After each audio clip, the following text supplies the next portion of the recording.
little bit of that goes to their high-priced corporate lobbyists. They go down to the legislature and they get breaks like that. There are 330 other loopholes just like that, and they bleed $13.7 billion a year out of our general fund. If we could eliminate just $3 billion of those, we could lower our sales tax rate by a full percent, not raise, lower, and increase education spending by $2 billion a year. 20% teacher raise only costs $750 million. There's a lot we can do. We have the money. We can choose to give it away. That will change.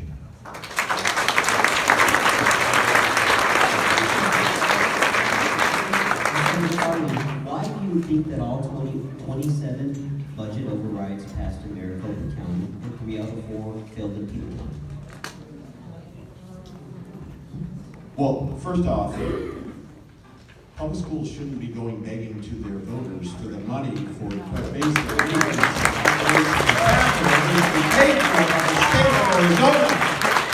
Just like charter schools did right now. They're doing it for charters. Do it for public district schools, period. You know, I saw in Tucson High, 10% of the classrooms locked away because they're literally hazardous to inhabit. Roofs have collapsed in classrooms while kids are there. There are HVAC systems held together with duct tape. That's not the way you operate a school system. It's not safe, it's not a great learning environment, and it takes money away from the local tradespeople you can hire to fix that stuff in the first place, so it's bad for the economy. Fund the building renewal and maintenance formula at 100%, not 10% where it has been.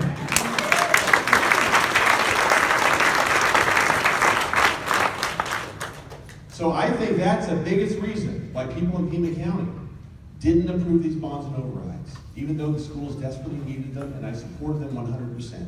But you gotta think people in Pima County are saying, you keep stealing our money and giving them away in tax cuts that do nothing, and then you want more money from me to pay for what you do. Is rightfully your responsibility? I think that was the biggest thing behind it. But let's get to the point where we don't have to beg voters. Let's get to the point where the legislature is doing its job. That's what will happen when I'm elected governor. Thank you.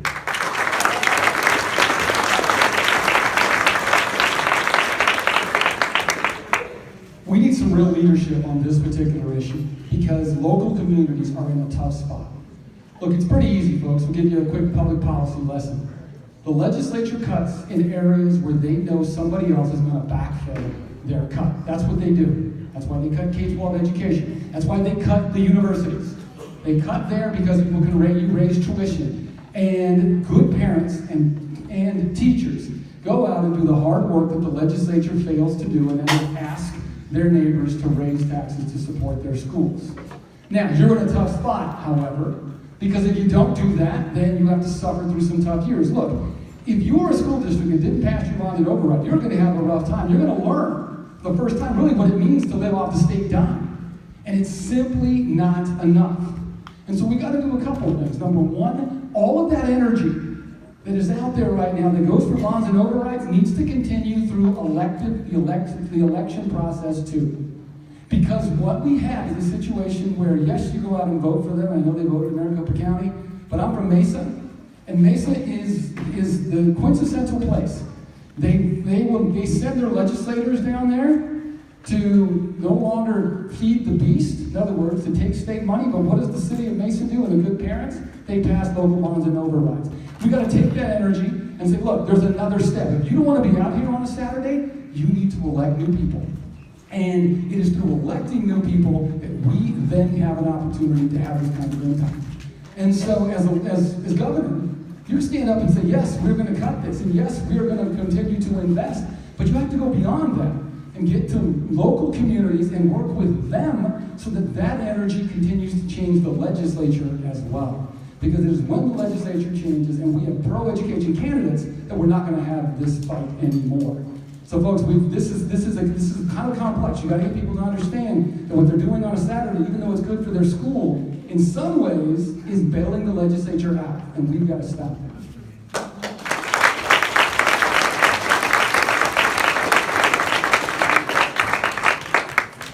What is your opinion on ethnic studies classes bands that happen in Tucson? Look, I gotta just be honest with you. This is coming. When you run, and I want you to understand this clearly. I took Chicano history and I took Chicano literature when I was in college, and it changed my life. It changed my life completely. I was shocked that it had taken me so long to get to the point where I was reading about people that wrote about me, about my neighborhood, and about my history. And I was shocked because I was amazed at what we didn't learn in high school. The reality is, folks, we need to have ethnic studies classes that are relevant as early as possible. So that students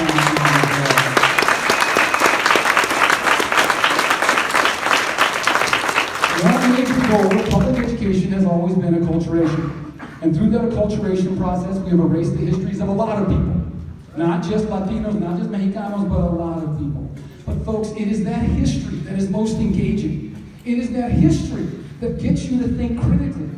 To put it easily, we cannot create critical thinkers unless we give them something critical to think about.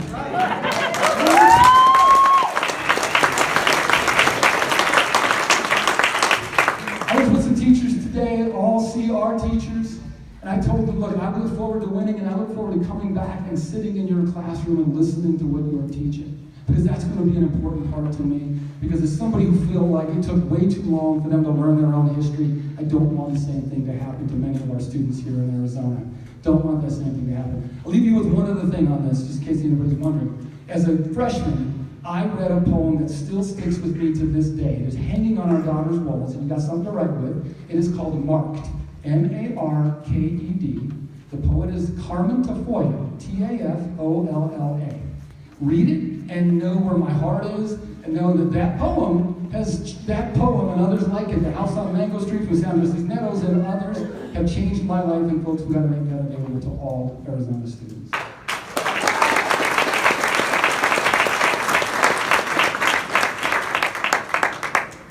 Well, I was serving in the House representing Tucson when the bill to ban Mexican American Studies came to the floor. And I was proud to be one of the leaders arguing against that bill. Thank you. And I argued on the floor, how can you get rid of a program that has been proven to raise test scores and reach kids who otherwise weren't being reached by other curriculum? Mexican American Studies had the opportunity to turn on a light in some kids who were struggling to try to find a way to get engaged in school. It was showing tremendous outcomes everywhere where it was done. But that wasn't the reason it was banned. It was banned because the people who sponsored it were trying to attract to racists who were voting in their own primaries. Let's be honest. I had the misfortune of serving with Russell Pierce. But you might notice Russell Pierce isn't serving anymore. Thanks to all the work we did to get rid of him. The problem is there are still people who share his opinions out there. Which means it's all the more important that we rise and say that Arizona belongs to everyone, especially the people who were here before there was an Arizona. Yeah.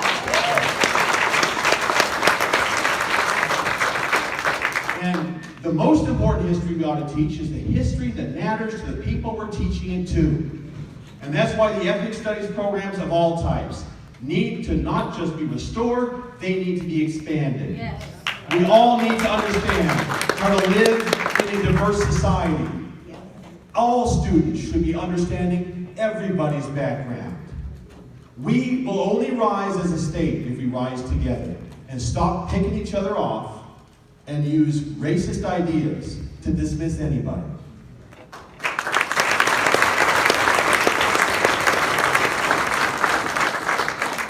If elected, will you support collective bargaining? Would you sign legislation to reverse right to work? I wish I could sign legislation to reverse right to work, but sadly that's a constitutional amendment. But I will do everything I can to get that to the voters and get the voters to approve to amend the Constitution and make Arizona a union-friendly state at last.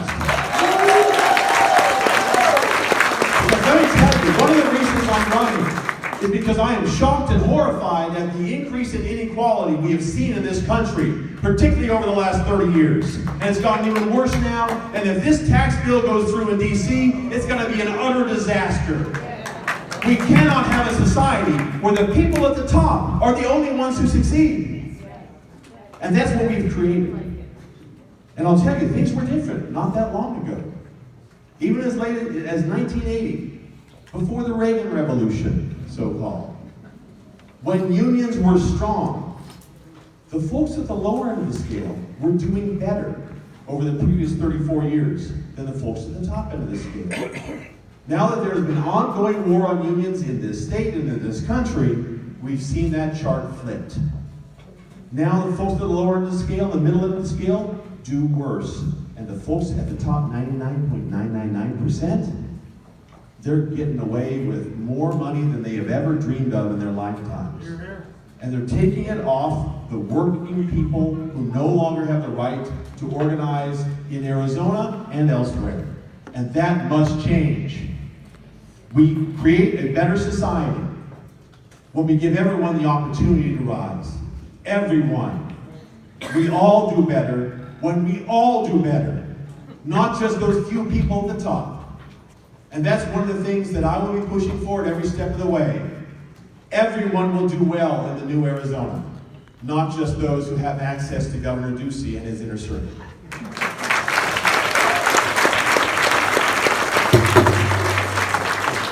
I stand behind efforts to support collective bargaining and every creative opportunity to allow people to organize to get that done. And it is important because what's happening now, how this is happening is because we're dividing and conquering, and not allowing people to come together with their collective voice. And that's what we need to have happen. Every opportunity for people to raise that collective voice and go and raise their conditions together. Now, we need to address this more specifically in education, because even though the question was about legislation, there's a lot more you can do as governor. The first thing you can do is stand with unions. That's the first thing you can do. I'm proud to have the endorsement going into 2018 of UFCW, because I'm ready to stand with UFCW. And I've told the folks at AEA, they know me well enough to understand this. For those of you, and Joe, you didn't do your pitch initially to join AEA and TEA. But for those of you who didn't, understand this. When we win, we're going to turn to AEA, and we're going to turn to TEA, and we're going to develop education policy together, folks. That's what we're going to do. We're going to go to educators first to create education policy. And to get that done, we're going to go to the strongest collective group of teachers out there, and that is our teachers' unions. That's our associations. And the reason we're going to do this is because I've been in too many rooms where business and others have been in the room, and education, I feel like, doesn't have their voice. We will develop education policy with educators and then take it out to a broader community. And when folks understand that the people in charge are turning to your association to get this done, that is a fantastic way for them then to join you so that they could be part of this conversation as well. I've received AA's endorsement in the past. I'm proud for that. I know how tough both associations have had it at the legislature. And folks, I'm looking forward to turning that around and creating education policy with educators.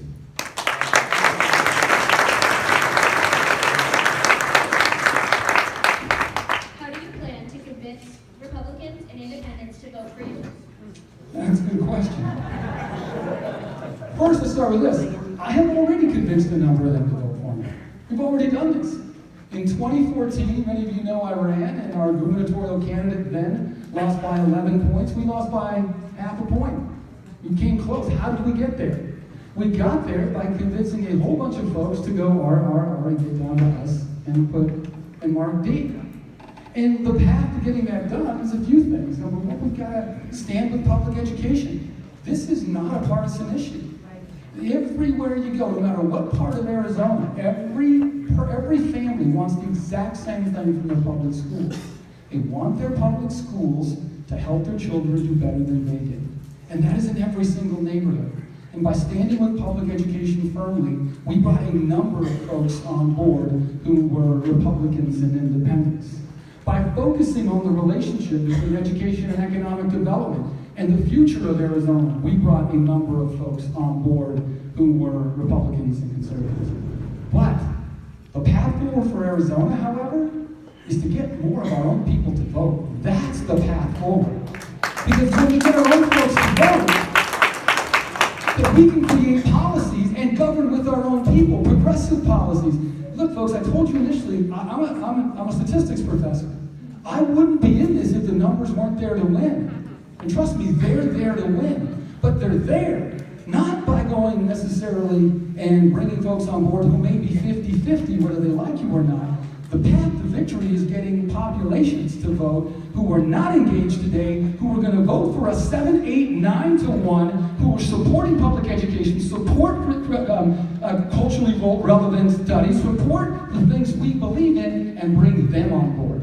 That is our path to victory, and that's how we're going to get this done. And we're going to turn Arizona blue. If you look at California as an example, this plan just doesn't turn Arizona blue in 2018. It means we win in 2020, 2022, and we don't look back again.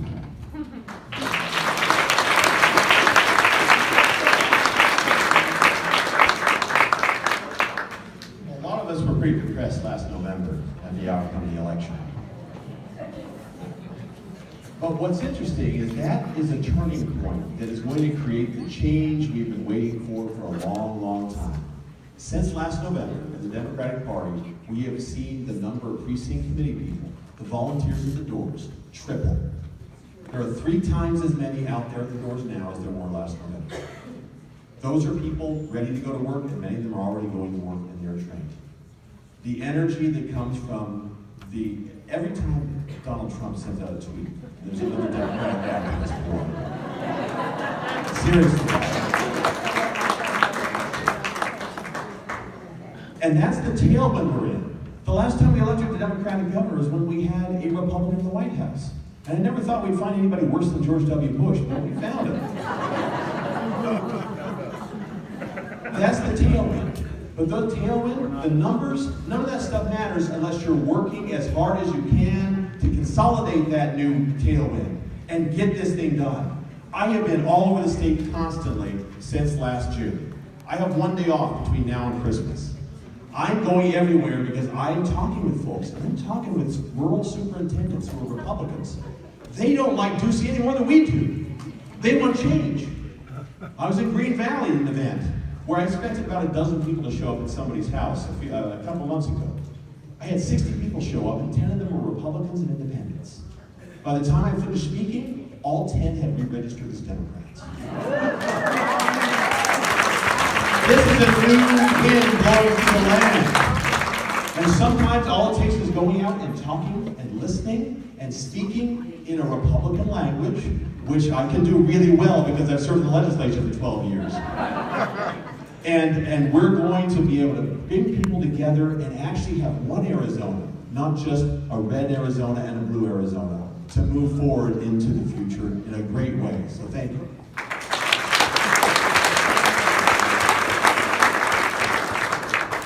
How do you plan to support DACA and Dreamers in Arizona? It is utterly immoral, I might even say evil, to take someone who has spent their entire life in our state, has no contacts, connections, anything in Mexico or whatever country they may have come from, and send them back there alone without any support system. That is probably one of the most disgusting things you can do to another human being. And when it's being done to these people who have decided to serve our country in the military or work as hard as they can to get into our colleges, it's all the worse. I will not allow a dreamer to be deported on my watch as governor.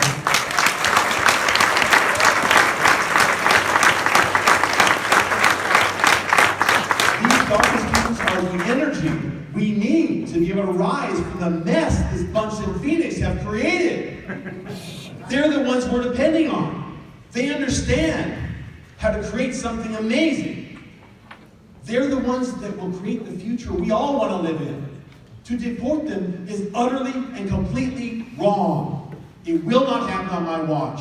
It will not happen on my watch. It will not happen on my watch.